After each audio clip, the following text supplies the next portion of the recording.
and cool at the same time. Well, if it isn't Pete the Cat. What do you think? She's ready for the pageant. Yes, she's looking the part, but I'm not sure she'll be able to pull off the talent portion. Oh, Wilson, it ain't that kind of pageant. See you tonight, Pete. Hiya, Pete. Check out my pumpkin. I couldn't decide on one face to carve, so I carved two. But then I thought, you know what's better than two? 3! But then I thought, 2 and 3, that makes 5. 5 more faces. Then I said to myself, Sally Squirrel, why stop now? So I decided to carve all the faces I could. All the faces! Arthur Adventure. Arthur's Halloween by Mark Brown. It was the night before Halloween. Arthur's family was busy making the house look spooky. It looked so spooky, in fact, that Arthur had trouble falling asleep. Things were even worse the next morning. "Help!" screamed Arthur when he opened his eyes. "It's just me," said his sister D.W. "Boy, are you jumpy! Don't forget, you have to take me trick-or-treating tonight." "Do I really have to?" asked Arthur, as he ate his cereal. "You really do," said his mother. "And I want to go to every house," said D.W. Arthur groaned.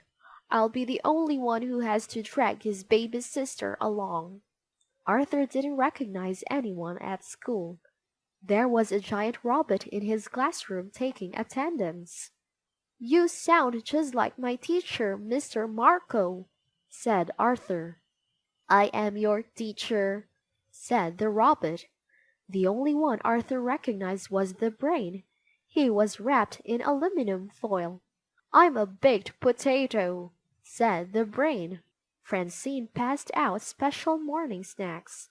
"Eat these," she said. "They're bat-wing brownies and vampire blood." Everyone ate them but Arthur.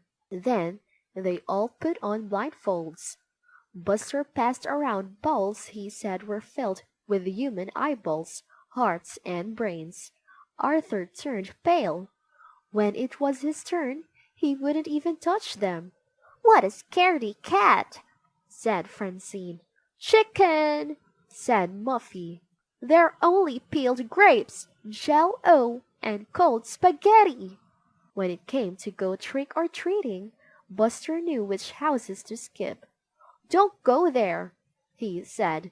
"They only give apples." "Gross!" said Francine. "And don't go to the big house on the corner," said Buster. "That's the witch's house. My brother saw someone go in there last Halloween and he never came out." Arthur tried not to look afraid. Arthur and his sister had trouble keeping up with the others. First, D.W. got her tail caught. Then her bag broke. "You're such a pain in the neck," said Arthur. "D.W. must be short for dim-wit."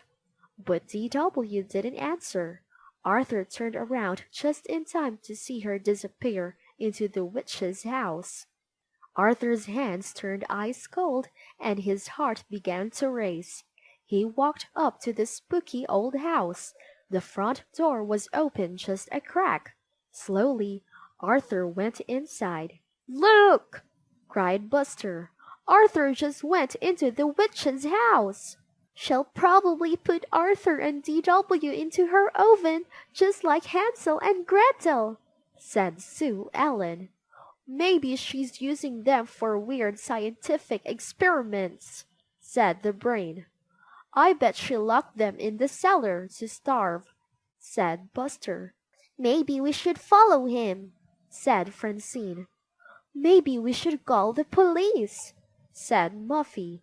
Everyone was too scared to move. Inside the house, it was very cold. Arthur thought he saw ghosts all around him. He walked down a long dark hall. At the end, he saw a light under a door. He heard voices. One was his sister's. "Oh, there you are," said the witch. "We were waiting for you." "I came to get my sister. We have to go. I hear my mother calling us," said Arthur. "I don't hear anything," said D.W. "My name is Mrs. Tibble. I hope you won't leave without some cider and donuts first." "They're chocolate, your favorite," said D.W. "I've waited all night for trick-or-treaters, but you're the only ones," said Mrs. Tibble. "Years ago, our doorbell never stopped ringing." "Maybe it's broken like the windows," said D.W. Mrs. Tibble nodded. "It is harder for me to keep up with this big place these days. Maybe if we help you fix up your yard, the place won't look so spooky," said Arthur. Arthur finished his donuts as Mrs. Tibble opened the door and turned on the porch light. She gave Arthur and D.W. a big hug. "See you Saturday to rake leaves," said Arthur. "You're still alive," said Francine. "I can't believe you went in there alone," said the brain. "You're so brave," said Sue Ellen. "What's in the bag?" asked Buster. "Probably eyeballs, hearts, and brains," said Francine. "It's easy to find out," said Arthur. "Just close your eyes and reach in unless you're too scared." "We've been to every house now. Can we take the shortcut home through the cemetery?" asked D.W.